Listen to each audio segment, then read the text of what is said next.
ఆ 10 ఏళ్లు Congress UPA 1 and 2 ఉన్నప్పుడు వచ్చిన ప్రతి సినిమా కూడా హిందువులకు వ్యతిరేకంగానే ఉండింది కదా. రంగ్ దే బసంతి సినిమా ఉందండి. Rang De Basanti cinema it's beautiful film. కానీ దానిలో ఎంత ఘోరమైన పాయిజన్ పిల్స్ ఉన్నాయి.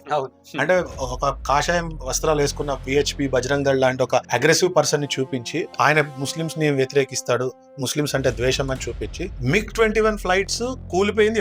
ఎయిర్ క్రాఫ్ట్స్ ఎప్పటి నుంచో కూలిపోతున్నాయి. కానీ చాలా స్పెసిఫిక్ గా సినిమాలో కేవలం భారతీయ జనతా పార్టీ గవర్నమెంట్ ఉండి వాళ్ళు కార్పొరేట్ కోసం కొప్పు కాసుకుంటూ వాళ్ళు కావాలని కూల్చేస్తే చాలా ఇన్నోసెంట్ పేట్రియాట్ ఒక ఆయన దేశభక్తుడైనటువంటి ఒక ఎయిర్ క్రాఫ్ట్ ఫైటర్ చచ్చిపోయాడు. ఎవరు మీరు దేశం గురించి మనం అందరం కష్టపడాలని ఒక వ్యక్తి చచ్చిపోయాడు. దాన్ని వాళ్ళు మొత్తం మాఫీ చేయడానికి ట్రై చేస్తే వీళ్ళందరూ వెళ్ళి వాళ్ళని చంపడానికి ట్రై చేసి వాళ్ళని చంపేసి వస్తే వీళ్ళని అన్యాయంగా స్టూడెంట్స్ ని చంపారు. ఇదంతా JNU ఢిల్లీ యూనివర్సిటీ దానికి సంబంధించిన ఒక ప్రాపగాండా. ఇది కాదా ప్రాపగాండా?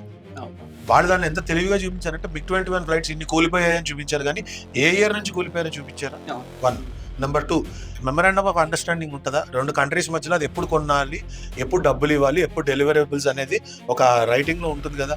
ఎప్పుడు ఎవరి హయాంలో కొన్నారు, అది ఎవరి హయాంలో అగ్రిమెంట్ అయింది, మరి అది ప్రాపగాండా ఫిలిం కాదా?